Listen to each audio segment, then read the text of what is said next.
Hi കൂട്ടുകാരെ, ഞാനിന്ന് നിങ്ങളെ പരിചയപ്പെടുത്തുന്നത് നല്ലൊരു മത്തിപ്പീരയാണേ. അതിനായിട്ട് ഞാനിവിടെ കുറച്ച് മത്തിയാണ് ഇന്ന് കിട്ടിയിട്ടുള്ളത്. അത് നന്നായിട്ട് കഴുകി വെട്ടി വൃത്തിയാക്കി എടുത്തിട്ടുണ്ട്. അതിലേക്ക് കുറച്ച് ഉപ്പൊക്കെ ചേർത്ത് നന്നായിട്ട് അതിനെ കഴുകി എടുക്കണം. മത്തിപ്പീര ഇഷ്ടമില്ലാത്തവർ ആരെങ്കിലും ഉണ്ടോ? എനിക്ക് ഭയങ്കര ഇഷ്ടമാണ് കേട്ടോ മത്തി കറി വെച്ചിട്ടായിരുന്നാലും പൊരിച്ചിട്ടായിരുന്നാലും കഴിക്കാൻ ഭയങ്കര ഇഷ്ടമാണ്. ഞാനിതിനായിട്ട് കുറച്ച് കാന്താരി മുളക് എടുക്കുന്നുണ്ടേ. ഇത് ഞാൻ വെള്ളക്കാന്താരിയാണ് ഇതിനായിട്ട് ഉപയോഗിക്കുന്നത്. പിന്നെ ഇതാണ്ടേ നമ്മൾ നാടൻ കാന്താരിയായിട്ട് ഒരു 2 എണ്ണം കൂടെ അതും എടുത്തിട്ടുണ്ട്.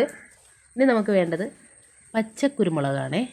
അതിനായിട്ട് ഞാൻ നമ്മുടെ കുരുമുളക് വള്ളിയിൽ ചെന്നിട്ട് 1-2 കുരുമുളകും കൂടെ എടുക്കുന്നുണ്ട്. നമുക്കൊരു 2 താര് മതി. പിന്നെ ഞാനിവിടെ ഇതെടുക്കാൻ വേണ്ടി വന്ന സമയത്ത് നമ്മുടെ 2-3 താരൊക്കെ പഴുത്ത് നിൽക്കുന്നുണ്ടായിരുന്നേ.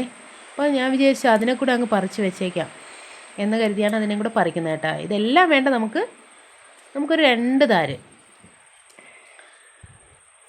അപ്പം നമ്മൾ കുരുമുളകും പറിച്ചെടുത്തിട്ടുണ്ട്, കണ്ടില്ലേ. ഇനി നമുക്ക് വേണ്ടത് ഒരു തണ്ട് കറിവേപ്പില. അപ്പോൾ ഞാൻ എൻ്റെ കറിവേപ്പിലയുടെ അടുത്ത് പോയിട്ട് ഒരു തണ്ട് കറിവേപ്പില ഒടിച്ചെടുക്കുകയാണ് ചെയ്യുന്നത്. ഒടിച്ചെടുക്കുമ്പോൾ നമുക്ക് അവിടെ നിന്ന് തന്നെ വീണ്ടും മുള പൊട്ടി വീണ്ടും വരും. അപ്പോൾ ഈ കറിവേപ്പില നന്നായിട്ട് വളരാൻ വേണ്ടിയിട്ട് നമ്മൾ കഞ്ഞിവെള്ളം പുളിപ്പിച്ചത് ഇതിൻ്റെ മൂട്ടിൽ കൊണ്ടുവന്ന് ഒഴിച്ചു കൊടുക്കണം കേട്ടോ. അതിൽ കുറച്ച് ചാരം ഉണ്ടല്ലോ, ചാമ്പൽ, അതും കൂടെ ഇട്ടിട്ട് നന്നായിട്ടൊന്ന് കുഴച്ച് വെള്ളം നന്നായിട്ട് കുറച്ച് പച്ചവെള്ളം കൂടെ ചേർത്ത് ഒന്ന് ഒഴിച്ചു കൊടുത്താൽ നന്നായിട്ട് വളർന്നു വരും കേട്ടോ. ഇത് എൻ്റെ ടൊമാറ്റോയാണേ. കളർ വെച്ചെന്ന് അതൊന്ന് ചാഞ്ഞ് കിടപ്പുണ്ടേ. അതൊന്ന് നേരെയാക്കിയിട്ട് ഞാൻ വരികയാണ്. അപ്പോൾ ഇനി നമുക്ക് തേങ്ങ വേണമല്ലോ. നിങ്ങൾ വിചാരിക്കും ഞാൻ തെങ്ങി കയറാൻ പോവുകയാണെന്ന്. അയ്യോ, എനിക്ക് തെങ്ങി കയറാനൊന്നും അറിയില്ല. തേങ്ങയെല്ലാം പഴുത്ത് നിൽപ്പുണ്ട്. അപ്പം നമുക്കൊരു തേങ്ങ ഇവിടെ നിന്ന് കിട്ടിയിട്ടുണ്ട്. അപ്പോൾ അതും കൂടെ എടുത്ത് തേങ്ങയൊക്കെ പൊതിച്ച് തേങ്ങയൊക്കെ ചിരണ്ടി റെഡിയാക്കണ്ടേ. അപ്പോൾ അതെല്ലാം റെഡിയാക്കിയിട്ടുണ്ട്. തേങ്ങ പൊതിച്ച് തേങ്ങ എല്ലാം എടുത്തുകൊണ്ട് വന്നിട്ടുണ്ട്. അപ്പോൾ ഇനി നമുക്ക് ഇതിലേക്ക് ഒരു 2 താര് കുരുമുളകും ഒരു 4-5 കാന്താരിയും ഞാനൊരു പച്ചമുളകും കൂടെ ഇട്ടിട്ടുണ്ട്. പിന്നെ കുറച്ച് ചെറിയ ഉള്ളി, ഇത്രയും കൂടെ ഇട്ട് ആദ്യം ഒന്ന് നന്നായിട്ട് ചതച്ചെടുത്തതിന് ശേഷമാണ് ഞാൻ ഇതിലേക്ക് തേങ്ങ ചേർത്ത് കൊടുക്കുന്നത്. ഒരുമിച്ച് ചേർത്ത് കഴിഞ്ഞാൽ ഇത് നമ്മുടെ കുരുമുളക് അരഞ്ഞു കിട്ടില്ല, അതുകൊണ്ടാണേ. അപ്പോൾ ആവശ്യത്തിനുള്ള തേങ്ങ ഞാൻ ഒരു പിടി തേങ്ങ എടുത്തിട്ടുണ്ട്, അതും പിന്നെ ഒരു 2 തണ്ട് കറിവേപ്പിലയും കുറച്ച് മഞ്ഞൾപ്പൊടിയും കൂടെ ഇട്ട് ചെറുതായിട്ടൊന്ന് ചതച്ചെടുത്തിട്ടുണ്ട്. ഇനി നമ്മൾ ഈ ഒരു പാത്രത്തിലേക്ക് മാറ്റുന്നുണ്ട്. അതിൽ നമുക്ക് ആവശ്യത്തിന് ഉപ്പും 2 തണ്ട് കറിവേപ്പിലയും കൂടെ ചേർത്ത് നമ്മുടെ കഴുകി വൃത്തിയാക്കി വെച്ചേക്കുന്ന മത്തിക്കുട്ടന്മാരെ കൂടെ ഇതിലേക്ക് എടുത്തിട്ട് നന്നായിട്ടൊന്ന് ഇളക്കി വയ്ക്കണം. ഇളക്കി നന്നായിട്ട് ഈ നമ്മുടെ മീനിൽ തേങ്ങയുടെ അരപ്പ് നന്നായിട്ട് പൊതിഞ്ഞിരിക്കണം കേട്ടോ. അപ്പോൾ അതിനായിട്ട് കുറച്ചധികം തേങ്ങ എടുക്കണം, എങ്കിലേ ആ ടേസ്റ്റ് കിട്ടുള്ളൂ. പിന്നൊരു കാര്യം, നമ്മുടെ കുരുമുളകൊക്കെ ചേർത്ത് വയ്ക്കുമ്പം ഒരു പ്രത്യേക രുചിയാണ് കേട്ടോ. നിങ്ങൾക്ക് എൻ്റെ ഈ വീഡിയോ ഇഷ്ടപ്പെടുകയാണെന്നുണ്ടെങ്കിൽ നിങ്ങൾ ലൈക്കും കമൻറ്റും ചെയ്യാൻ മറക്കരുത്. ഞാനൊരു അല്പം വെള്ളം നമ്മുടെ മിക്സിയുടെ ജാറിലേക്ക് ഒരു അല്പം വെള്ളം കൂടെ ചേർത്ത്, കൂടുതലൊന്നുമല്ല, ഒരു കുറച്ച് മതി കേട്ടോ. നിങ്ങൾ കാണുന്നില്ലേ, ഇതാ ഇത്രയും മതി. ഇനി നമുക്ക് ഒരു നെല്ലിക്ക വലുപ്പത്തിനായിട്ട് ഒരു ഇച്ചിരി പുളിയും കൂടെ എടുത്ത് പിഴിഞ്ഞ് പുളിയുടെ ചാറും കൂടെ ഒഴിച്ച് കൊടുക്കുന്നുണ്ടേ.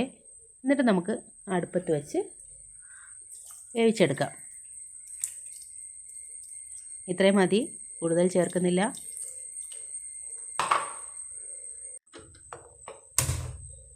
ഗ്യാസ് കത്തിച്ച് അടുപ്പിലേക്ക് വെച്ചിട്ടുണ്ട്. ആദ്യം ഫുൾ ഫ്ലെയിമിൽ തന്നെ ഇരുന്ന് അതൊന്ന് തിള വന്നതിന് ശേഷം ഒന്ന് അടച്ച് വെച്ച് തീ കുറച്ച് ലോ ഫ്ലെയിമിൽ വെച്ച് നമുക്ക് വേവിച്ചെടുക്കാമേ. ഇതാ കണ്ടില്ലേ, അതിൽ നിന്നുള്ള വെള്ളമൊക്കെ വന്ന് നല്ലൊരു മണം വരുന്നുണ്ട് കേട്ടോ. നമ്മളെ ഈ കുരുമുളകും കാന്താരിയൊക്കെ ചേർന്നിട്ടുള്ള എന്താ മണമെന്നറിയാമോ.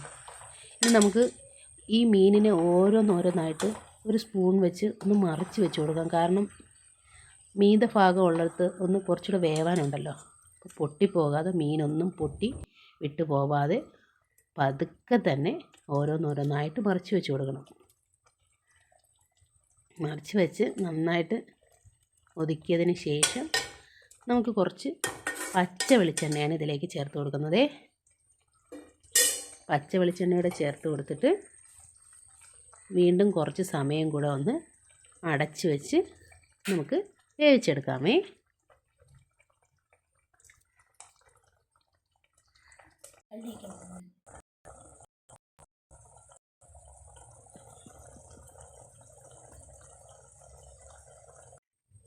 അങ്ങനെ നമ്മുടെ മത്തിപ്പീര റെഡി ആയിട്ടുണ്ട്.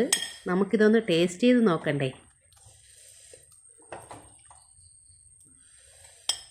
ഞാനൊരു 2 മീനേ എടുത്തിട്ടുള്ളേ.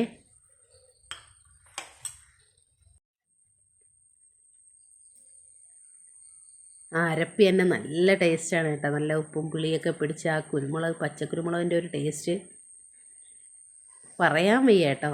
അത്രയ്ക്ക് രുചിയാണേ. നല്ല ചൂടാണ് എങ്കിലും ഞാൻ ടേസ്റ്റ് ചെയ്ത് നോക്കുകയാണ്. നന്നായിട്ട് നല്ല സൂപ്പറായിട്ടുണ്ട് കേട്ടോ. അപ്പോൾ നിങ്ങളും ട്രൈ ചെയ്ത് നോക്കണം. എൻ്റെ വീഡിയോ ഇഷ്ടപ്പെട്ടിട്ടുണ്ടെങ്കിൽ ലൈക്കും കമൻറ്റും ചെയ്യുക. ടാറ്റാ.